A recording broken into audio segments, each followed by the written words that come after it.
In the heart of the vast, sun-scorched Kalahari Desert, where the horizon blurs into the sky in a shimmering haze of heat, lies a world as harsh as it is beautiful. Here, amidst the dunes and rocky plains, lives a people whose existence seems to defy the very laws of survival. Their culture, forged over millennia in conditions of extreme resource scarcity, holds customs that, to us in the modern world, can sometimes seem unbelievable, even shocking. But what if these customs hold more than just peculiar traditions? What if they are a complex, well-thought-out mechanism for social adaptation, allowing these people not just to survive, but to thrive in one of the planet's most inhospitable environments? Today, we embark on a journey to this forgotten corner of the world to lift the veil of mystery surrounding one of the most unusual aspects of their lives, a practice sometimes referred to as wife-sharing. But before you jump to conclusions, let's set aside our prejudices and try to view this tradition through the lens of anthropology and cultural evolution, to understand the deep-seated mechanisms behind it and the role it plays in ensuring the survival of this remarkable people. Are you ready to join us on this fascinating and enlightening journey? To understand why the practice we'll tentatively call the sharing of family resources arose and took root in some Kalahari communities, we must grasp the full complexity of the conditions these people live in. We're talking about territories where water is the most precious treasure, and food is a constant struggle for existence. In such circumstances, every decision, every custom, every social interaction is driven by one primary goal: survival. One of the key factors shaping life in the Kalahari is the nomadic lifestyle. Tribes constantly move in search of water and food, following animal migrations and seasonal changes in vegetation. In these conditions, the family becomes the fundamental unit of society, bearing the burden of survival. However, with constant migration and limited resources, even the strongest family can face insurmountable difficulties. Illness, an accident, a failed hunt, any of these can lead to the demise of an entire family.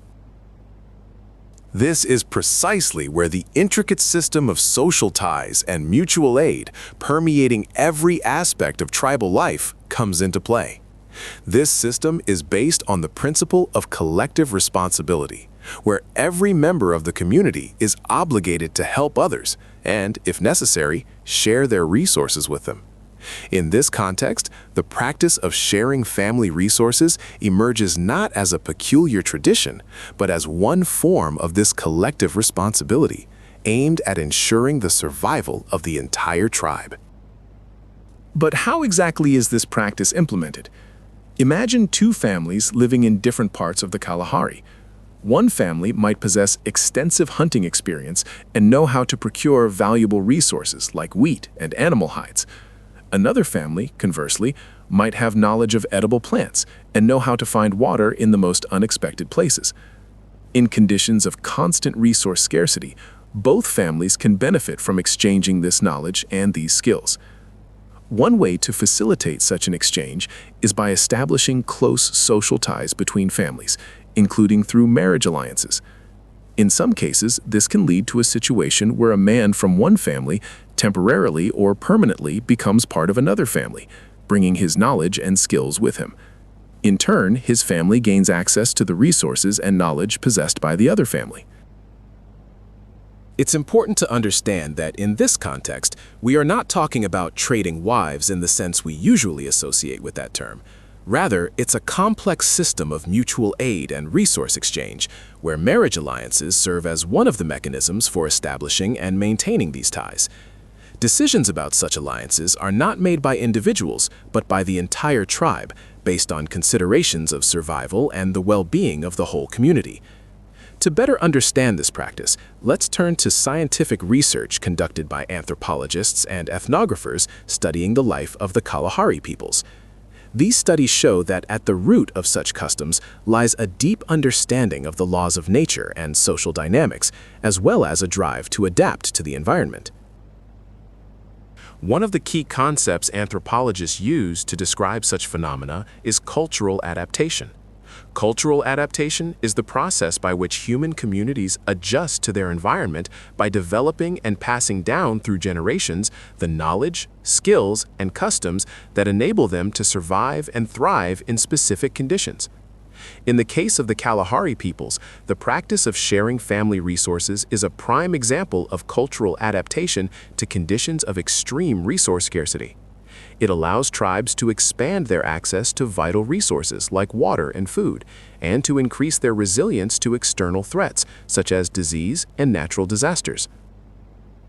Furthermore, this practice helps strengthen social bonds and cohesion within the tribe. The exchange of knowledge and skills between families allows them to better understand each other and collaborate more effectively in solving common problems. In conditions of constant struggle for survival, such cohesion can be the deciding factor in the fate of the entire tribe. It's important to note that the practice of sharing family resources is not universal among all Kalahari peoples.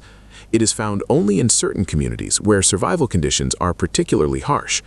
Other communities may have different forms of social adaptation aimed at achieving the same goals, ensuring the survival and well-being of the entire tribe.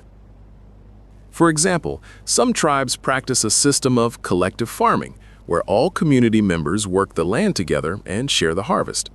Other tribes have developed systems of mutual aid for building homes and other important infrastructure. All these practices, despite their differences, share one goal: ensuring the community's survival and prosperity in resource-scarce environments. To better understand the place and significance of family resource-sharing practices in the Kalahari people, it's helpful to compare them with similar phenomena in other cultures worldwide. Anthropologists and ethnographers have found numerous examples where, facing limited resources and harsh climates, human communities developed complex social adaptation systems aimed at ensuring the survival and well-being of all members. For instance, among the Inuit living in Arctic regions, there's a tradition of sharing hunting spoils. When a hunter returns with game, they're obligated to share it with all community members, even those who didn't participate in the hunt. This ensures everyone is fed, especially during times of famine and resource scarcity. In some tribes living in the high-altitude regions of the Andes, there's a tradition of collective farming, where all community members work the land together and share the harvest. This allows them to use limited land resources more effectively and provide food for everyone in the community. In these and other examples, we see that resource-sharing practices are a common phenomenon in human culture, particularly in communities living with limited resources and harsh climates.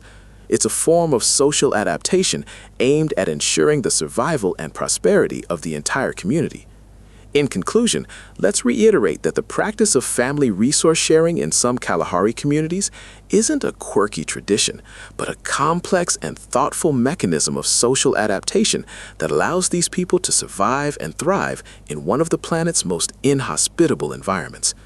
It's part of a broad system of social ties and mutual aid that permeates all aspects of tribal life and aims to ensure the survival of the entire community. Studying such phenomena helps us better understand the evolution of human communities and the influence of the environment on cultural development.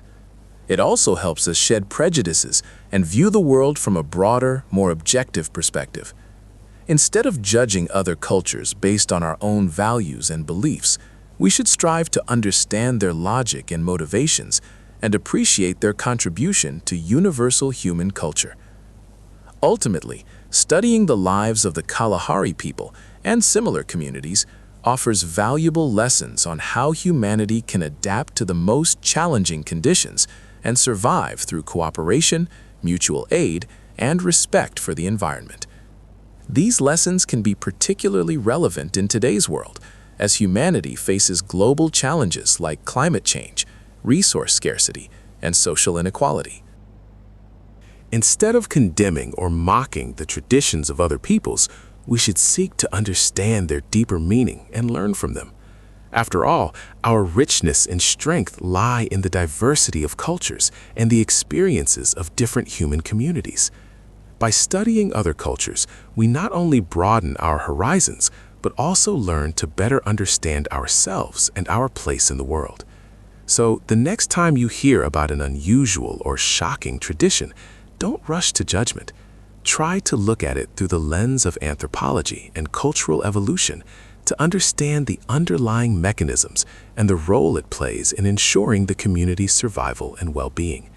You might discover a whole world of new knowledge and understanding that will help you better comprehend not only other cultures, but also yourself.